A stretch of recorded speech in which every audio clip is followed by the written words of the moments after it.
अकबर बीरबल की कहानी, उम्र बढ़ाने वाला पेड़। शॉर्ट हिंदी स्टोरी अब आपके लिए ओनली ऑन इंटेलेक्ट 4 और चैनल पर, तो इसे लाइक, सब्सक्राइब एंड शेयर करना ना भूलें। एक समय की बात है जब बादशाह अकबर का परचम पूरे विश्व में फैलने लगा था। उसी दौरान तुर्किस्तान के बादशाह को अकबर की बुद्धिमत्ता की परीक्षा लेने की सूझी। तुर्किस्तान के बादशाह ने अपने दूत को संदेश पत्र देकर कुछ सिपाहियों के साथ दिल्ली रवाना किया। बादशाह ने पत्र में लिखा था, मुझे सुनने में आया है कि भारत में ऐसा पेड़ है जिसके पत्ते को खाकर इंसान की आयु बढ़ाने में मदद मिल सकती है। अगर यह बात सच है तो मेरे लिए उस पेड़ के कुछ पत्ते जरूर भेजें। जब अकबर ने उस पत्र को पढ़ा तो वह सोच में पड़ गए। इस चिंता से उबरने के लिए अकबर ने बीरबल का सहारा लिया। बीरबल की सलाह पर बादशाह अकबर ने तुर्किस्तान से आए सिपाहियों और दूत को कैद करने का आदेश दिया। सिपाही और दूत के कैदखाने में कई दिन बीत जाने के बाद अकबर और बीरबल एक दिन उनसे मिलने गए। अकबर और बीरबल को आते देखकर वो सोचने लगे कि उन्हें रिहाई मिल जाएगी, लेकिन ऐसा नहीं हुआ।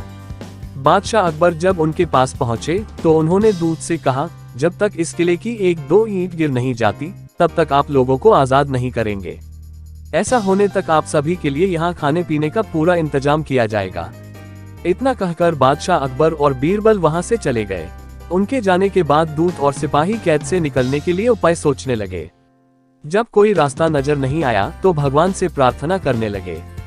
जल्द ही उनकी प्रार्थना रंग लाए और कुछ दिनों बाद अचानक तेज भूकंप आया और भूकंप के कारण किले का एक भाग टूटकर गिर गया।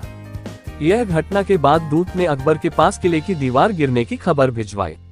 यह खबर सुनते ही बादशाह अकबर को अपना वादा याद आया और उन्होंने तुर्किस्तान के दूत व सिपाहियों को दरबार में प्रस्तुत होने का आदेश दिया।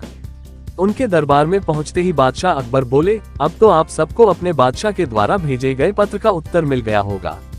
अगर अब भी आपको समझ नहीं आया है तो मैं समझा देता हूँ। तुम सिर्फ 100 लोग हो और तुम्हारी आह सुनकर किले का एक हिस्सा गिर गया, तो सोचो जिस देश में हजारों लोगों पर अत्याचार होते हैं उस देश के बादशाह की आयु कैसे बढ़ेगी। लोगों की आह से उसका पतन तो निश्चित है। हमारे भारत देश में किसी गरीब पर अत्याचार नहीं होता, यही होता है आयुवर्धक वृक्ष। उसके कुछ दिन बाद बादशाह ने उन सभी को उनके देश भेज दिया है और रास्ते में होने वाले खर्चे के लिए कुछ पैसे भी दिए। दूत ने तुर्किस्तान पहुंचकर भारत में घटित सारी बात विस्तार से बादशाह को बताए। अकबर बीरबल की बुद्धिमत्ता देखकर तुर्किस्तान के बादशाह ने दरबार में उनकी बहुत प्रशंसा की।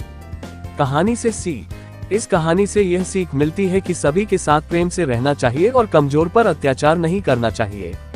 साथ ही वही देश तरक्की करता है जहां प्रजा सुखी रहती है। धन्यवाद। साथ ही यह आपका अपना चैनल है तो आप अपने चैनल को सब्सक्राइब करना ना भूलें। शुक्रिया सब्सक्राइब करने के लिए।